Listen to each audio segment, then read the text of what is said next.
Actually, yun ang nakakapagpatanggal ng stress eh.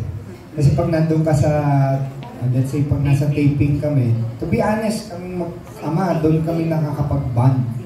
Kasi minsan doon kami nagluluto, kasama namin si Coco, kami, pag break namin, nakakapagkwentuhan kami na hindi yung puro nakaupo lang kami sa silya, sa mesa, puro meetings. Kasi sa trabaho namin sa gobyerno, meetings sa umaga, meetings sa hapon, presentation, tapos ribbon cutting, groundbreaking, deliberation. So, magkaiba talaga.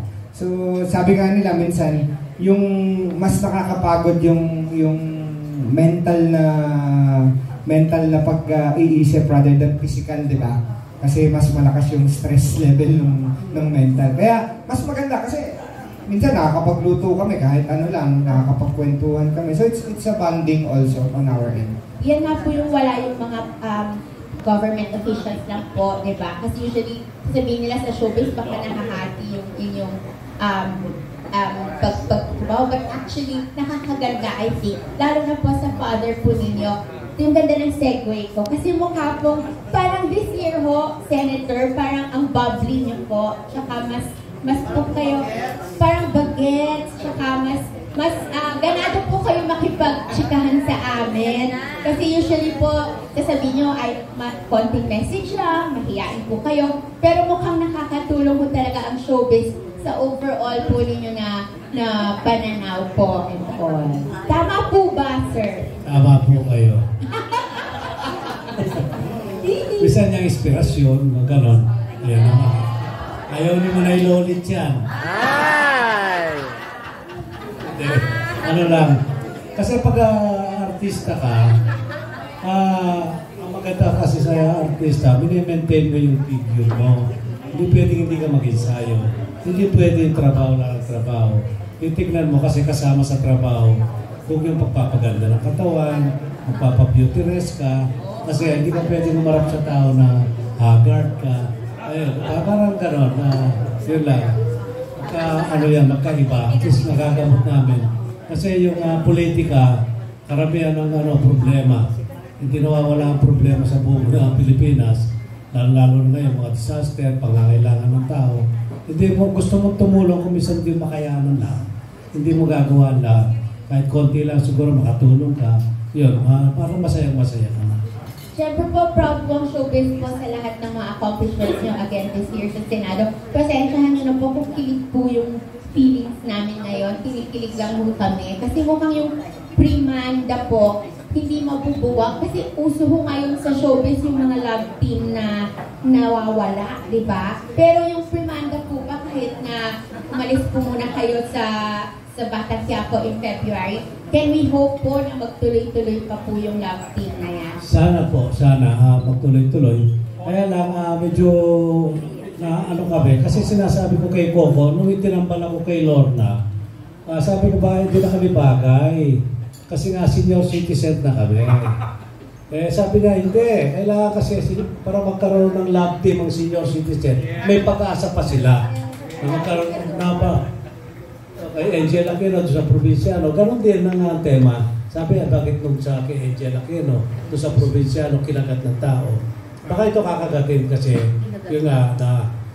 yung parang magkasing edad naman ka-level ko naman si Lorna at di pa kami nagtatambal kahit kailan nung araw. Ito lang dito lang sa Batang Quiapo. Mabuti naman at nagpapasalamat ako sa sumusuporta sa Primanda, tinatangkilik nila. Kaya lang kumisang nachichismis kami. Di ba? Kasi ang uso ng araw kasi, pagka tinambal ka, kamukha na kayo sa Regal. Yung araw, nandiyan si Jessie Chua, yan ang producer ko ng araw, sina Jessie Yu. Pag tinambal, kailangan magkaroon ng link para maglilink na kunwari nagliligawan, ganyan, parang Edgar and Vilma, Nora Tirso, yung araw yon. Pero ngayon, meron din na naabutan ko pa rin dahil senior citizen, may primada pa rin. Konting push lang daw po. Kasi po, actually, ang maganda nga po napapansin namin sa love team na ganyan po, parang walang masyadong pressure kasi po you're both of a certain age. So, friendship yung friendship po, di ba? Tapos may sarili-sarili po kayong mga ginagawa. Sabi lang po ni Ian, kung gusto lang po niya kasi ma-describe niyo daw po, ano po yung love team niyo pagka wala pong cameras around? Kung gusto nyo, mas gusto ko sana. Kaya lang, wala. Wala puro tukso-tuksuhan lang. Ganyan. Tuhan mo. Sige po, but you have made so many people very happy po. And kailangan, alam niyo naman po, kailangan po yan ng ating mga kababayan. So, marami pong salamat, Sen, and Merry Christmas po. Ay, last na raw. Meron ho akong konsyensya. Ang pangalan po niya, Ian Parnilla. Para raw po kinikilig po si COO Mark. Totoo raw po ba? Mag-comment lang daw po kayo. Approve po ba? Meron po bang blessing? Actually, yan pong love team nila, pinadaan po sa amin, ang daming names na binigay. So, tinignan naman ni na Direk Coco kung sino yung pwede sa kanya. Kasi it was very successful during the time of Provinciano.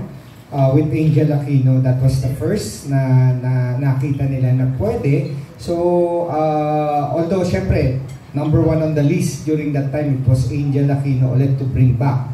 To continue yung love team, but yun nga, kakatapos lang. So baka para magkaroon ng difference. So I think it worked on the love team for kasi ano ba yun, Rowana ba yung love team na una? On Provinciano, and then now it's Primanda naman, di ba? So I think it worked, and it's an inspiration for everyone. And kami naman, we laugh at it because it's work, trabaho, part of our job. And nothing personal, and of course I'm the one who's explaining to my mom, and mom, this is just job, trabaho namin to, so it's part of it, di ba? So trabaho namin yan, so yun. So kung tatanungin mo na yun, ako na yung nagsasabi. Ako yung nagsasabi sa nanay ko po na. Thank you po. So okay, salamat po. Buo na po yung storya, salamat po. Nagtatago yun. Hindi yan nagpaalam sa ano yun. Hindi alam ng boss niya naglalakwa. Oo, naglalakwa. So, naman ay, bawal po pala kayo. Manay, solo po muna. Picture po. 1, 2, isa lang po. One more. 1, 2. Thank you po. So, anong reaction mo sa pakiusap ni Senator na itigil mo na raw yun na affect niya? Ganon? Hindi naman yung asawa niya ang gusto kong maapektuhan, no? Sino? Yung si Lorna, no? At least alam na ni Lorna ngayon na naapektuhan ang asawa ng Senator Lapi. Acting lang naman daw yun, love team lang. Hindi ako naniniwala.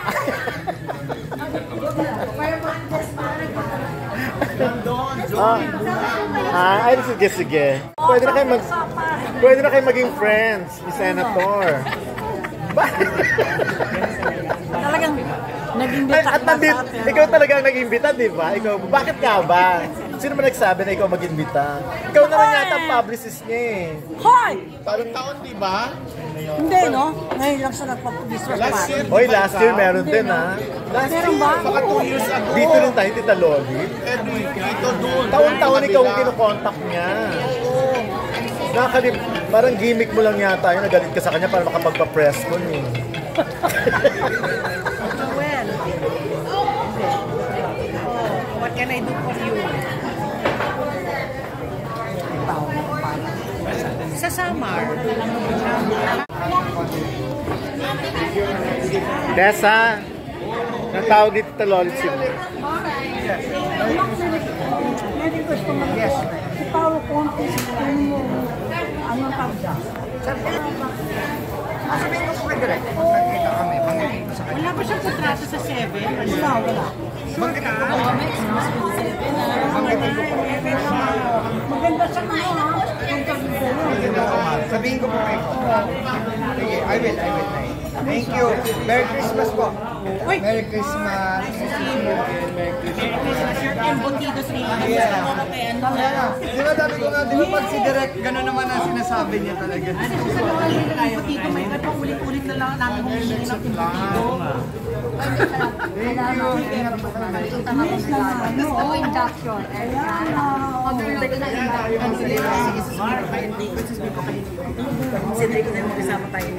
Ay, nako. Oh, smile ka naman, Tita Lolit. Oh, ang tamis. Oh, ayan na. So, ano masasabi mo sa Tita Lolit? Oh, kaya? Kasi magkukwento, yung pagbibiro mo, kala nila totoo. Oh. Di, at least, sasabihin nila, ba't ako naman di na dito? Oh, kaya nga. Kung ganun ako, ba't ako na.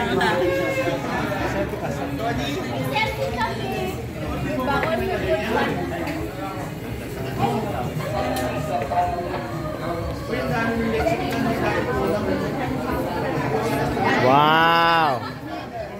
Ang sweet-sweet mo naman pala eh. Iba naman ang... Ibang smile mo. Sweet mo naman pala kay Senator. Sure mo walang parents ni LT, ano? Oo, sobrang strict. Super talak. Ayaw niya mapaligawan yung... Ayan, ay, ang babait sa'yo ng staff ni Senator, Tita Lolit, ha? Ayan, oo. Hindi, sama ko.